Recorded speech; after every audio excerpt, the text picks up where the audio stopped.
हमारे साथ बात करने के लिए भारतीय जनता पार्टी के वरिष्ठ नेता तेजपाल जी हैं। तेजपाल जी, राम आएंगे और अंगना सजाएंगे।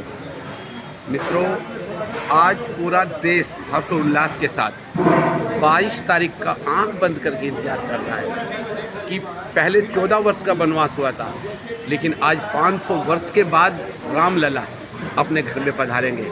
उसके लिए पूरे देश में उल्लास मनाया जा रहा है, घरों में दीप जलेंगे। आज मैं जानकारी देता हूँ, बादली गांव में हजारों की संख्या में मातृशक्ति थी जो भगवान राम का ध्वज लेके पूरे गांव के अंदर दिए बांटते घूम रहे थे, क्योंकि 22 तारीख जो आने वाला दिन होगा वो भारतवर्ष में इतिहास में लिखा जाएगा। जैसे 14 वर्ष का लिखा गया, ऐसे 500 वर्ष का भी इतिहास है जिनमें हमारे वीर लोगों ने अपनी शहादत दी है। उसके बाद हमें ये दिन देखने को मिलेगा।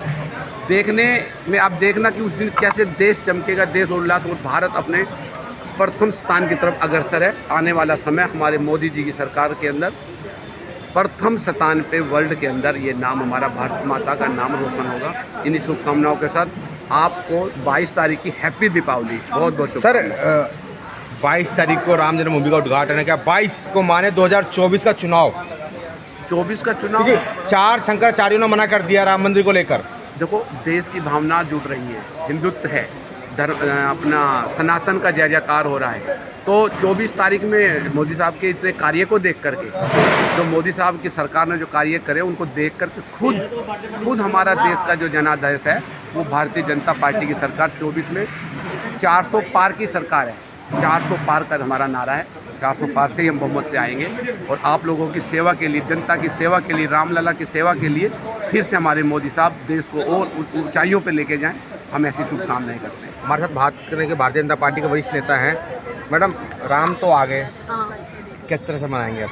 नहीं, राम जी आएंगे। 5 सालों के बाद हमारे सपनों को साकार हुआ, जिसने हमने कभी सपने में नहीं सोचा था, और हम उसके साक्षात गवाही हैं। तो राम आएंगे, राम तो आ चुके हैं, उसका हम उत्सव पूरे एरिया में अपने घर में जोत जला के अपने घर को डेकोरेट करके एकदम दिवाली की तरह मनाएंगे कि रियलिटी राम आएंगे। तो हम राम जी का उत्सव मनाएंगे। मैडम, आपने यहाँ से चुनाव भी लड़ा था। हाँ।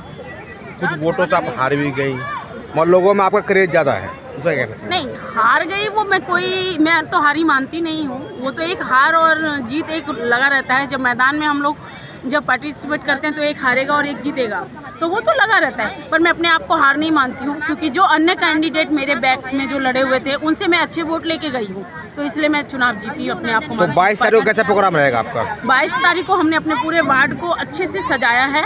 सारे मंदिरों में जोत उत्सव मनाएंगे, डेकोरेट करेंगे, और जहाँ तक होगा भंडारा, प्रसाद, हर चीज़ जैसे अपने घर में एक नए मेहमान का स्वागत करते हैं वैसे हम राम जी आएंगे उसका उत्सव मनाएंगे। तो आप तो ये मैडम, राम मंदिर का मुद्दा 22 तारीख को खत्म हो जाएगा, उसके बाद 2024 का चुनाव का इलेक्शन है, उसको कैसे लेके चलेंगे आप? जब राम जी आ जाएंगे तो 2024 का चुनाव भी हम जीत जाएंगे। वो तो मोदी जी राम जी जितवा के ले आएंगे। इस बार तो हम पहले बार ऐसा है कि हमें इतनी वो मेहनत और उसकी आस नहीं, हमें राम जी आ गए तो मोदी जी तो आएंगे। 2024 तो हम जीते हुए हैं, इसमें कोई शंका की बात ही नहीं है। राम मंदिर किसी एक जिले के महामंत्री का या किसी बीजेपी का आस्था का प्रतीक नहीं है। राम मंदिर सबकी आस्था का प्रतीक है।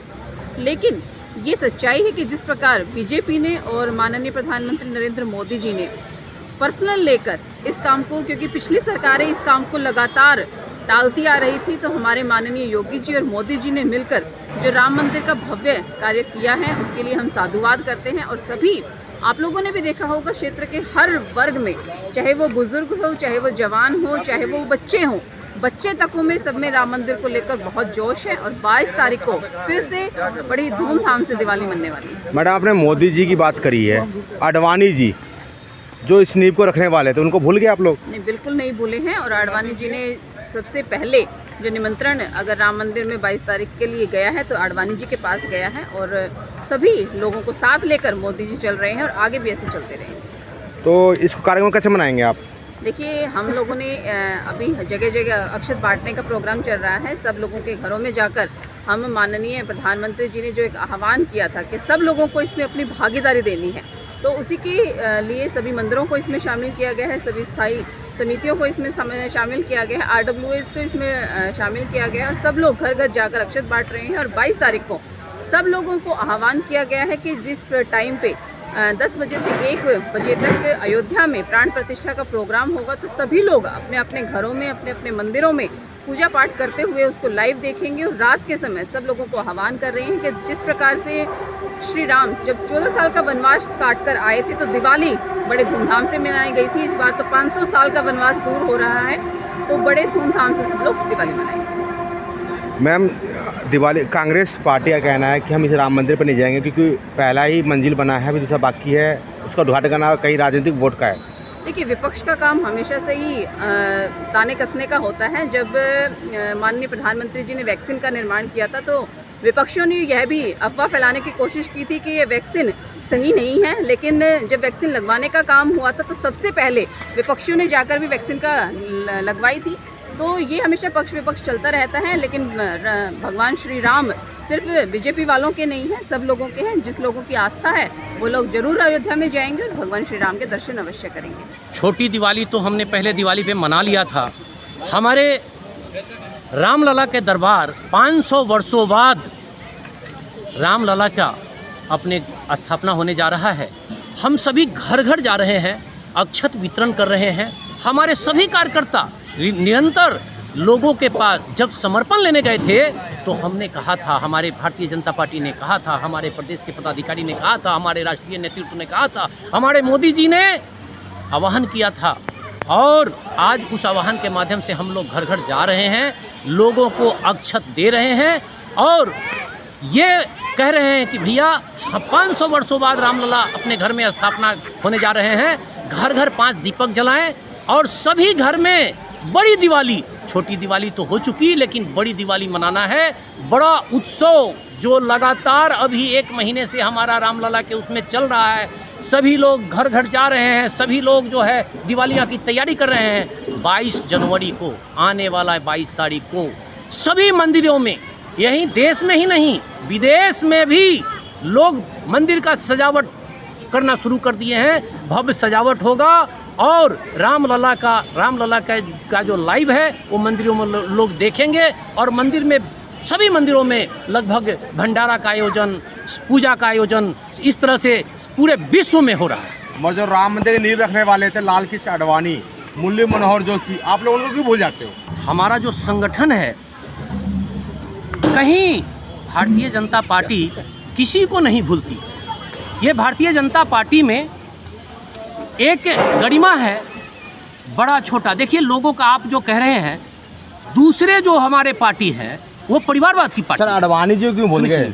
मैं वही कर रहा हूँ, उसी तथ्य पे आपको आ रहा हूँ कि वो परिवारवाद की पार्टी है और हमारी जो पार्टी है, जो हमारी बड़ी पार्टी है, ये संगठन में जिम्मेवारी तय होता है, बदलता है। एक छोटा कार्यकर्ता आज जो देश के यशस्वी प्रधानमंत्री नरेंद्र मोदी जी जिन्होंने देश में ही नहीं विदेश में भी डंका बजाया है, उनके नेतृत्व में जो ये देश चल रहा है, एक चाय बेचने वाले के बेटे थे और आज वो देश के प्रधानमंत्री हैं। तो इसी तरह निरंतर हमारी जो संगठन है उसमें जो है पद चेंज होता है, उनकी व्यवस्था चेंज होती है, टोली चेंज होती है। मैं भी एक समय था, एक छोटा कार्यकर्ता था, उस तरह से बूथ का अध्यक्ष रहा, मंडल के महामंत्री रहा, इस तरह से जिला का उपाध्यक्ष रहा, जिला का पूर्वांचल मोर्चे का अध्यक्ष रहा, जिला का मुख्य धारा का उपाध्यक्ष रहा और अभी विकासपुरी विधानसभा का मैं प्रभारी हूँ। इस तरह हमारी बड़ी पार्टी है, हमारे जो तथ्य हैं भारतीय जनता पार्टी में, ये कहीं कोई किंतु परंतु नहीं है। हम सब एक सूत्र के बंधे हुए हैं और हमारे जो भारतीय जनता पार्टी है एक दूसरे का सम्मान करती है और हमेशा एक दूसरे का ख्याल रखती है। हम जो है समरसता का वो रखते हैं, दूसरी पार्टी की तरह परिवारवाद नहीं है, इसको भूल गए उसको भूल गए, ऐसा हमारी पार्टी में नहीं। हमारे साथ बात करने के लिए भारतीय जनता पार्टी के पूर्वांचल मोर्चा के अध्यक्ष नीरज जी हैं। नीरज जी से जानते हैं राम मंदिर के लेकर। सर, राम मंदिर के उद्घाटन में कुछ ही हफ्तों का समय रह गया, इस पर क्या कहना चाहेंगे? देखिए, सारे भारतीय जनता पार्टी के कार्यकर्ता ही नहीं, पूरे देश के हर समाज के हर वर्ग के लोग लगे हुए हैं और हम लोग पूर्वांचल मोर्चा दिल्ली प्रदेश के माध्यम से कल से दिल्ली के हर मंदिर में सफाई अभियान 15 से 21 तक चला रहे हैं और 22 तारीख को 200 झुग्गियों के मंदिर में, जो मंदिर बड़े बड़े वहाँ हो रहा है, लेकिन झुग्गी और स्लम में जो मंदिर है, जो जीर्ण स्थिति में है, जो मंदिर का दीवार टूटा हुआ है, कहीं पीपल के पेड़ के पास शिवालय है, वहाँ पूर्वांचल मोर्चा दिल्ली प्रदेश 200 झुग्गी मंदिरों में लाइव और भजन कीर्तन का आयोजन करेगा 22 तारीख को और 15 से 21 तारीख तक पूर्वांचल मोर्चा दिल्ली प्रदेश हर झुग्गी के मंदिर में सफाई अभियान मेरे एक एक कार्यकर्ता एक एक पदाधिकारी करेंगे। सर जैसे प्रधानमंत्री मोदी जी ने कहा है कि 11 दिन तक अनुष्ठान करेंगे व्रत, उसमें क्या कहेंगे? क्या 11 दिन तक व्रत करने के लिए बोला उन्होंने। वो तो बहुत बड़ा काम है और एकदम करना चाहिए। 500 वर्षों का वनवास टूटा है। सनातन संस्कृति के इतिहास में प्रभु श्री राम 500 वर्ष के बाद अपने गृह में प्राण प्रतिष्ठा किया जा रहा है। तो भारत के एक एक नागरिक का, हर समाज के व्यक्ति और हर परिवार में यह उत्सव मनाना चाहिए और भारत के इतिहास में यह सबसे बड़ा उत्सव है और हर व्यक्ति को धूमधाम से अपने संसाधन के हिसाब से मनाना चाहिए। कांग्रेस पार्टी ने मना कर दिया इसके लिए। देखिए, कांग्रेस की सोच हमेशा राष्ट्र विरोधी रही है। कांग्रेस की सोच हमेशा हमारे भारत के संस्कृति के विरुद्ध रही है। तो वो उसी विचार से सोचेंगे कि भारत की संस्कृति अगर मजबूत हो रही है, भारत राष्ट्र निर्माण हो रहा है, राष्ट्र अगर विकसित हो रहा है, तो उसमें उनको दुख होगा और ऐसा करना भारतीय जनता पार्टी के किसी भी कार्यकर्ता को यह अच्छा नहीं लगेगा और ना ही देश में रहने वाला किसी परिवार को अच्छा लगेगा कि आप उसी संस्कृति में पल के बढ़ के और उसी संस्कृति के लोगों से वोट पाके और भारत के निर्माण में और सनातन संस्कृति के विकास में अवरुद्ध पैदा कर रहे हैं। ये अच्छी बात नहीं। सर अखिलेश यादव और लालू प्रसाद यादव दोनों को निमंत्रण भेजा गया है, क्या उनको आना चाहिए? बिल्कुल आना चाहिए। मैं तो यहाँ से आग्रह कर रहा हूँ कि अखिलेश जी को, लालू जी को आना चाहिए और परिवार के सहित आना चाहिए। सनातन संस्कृति की बात है, प्रभु श्री राम का प्रतिष्ठा हो रहा है और मैं तो बोलता हूँ कि अकेले नहीं, पूरे परिवार के साथ उन दोनों को आना चाहिए।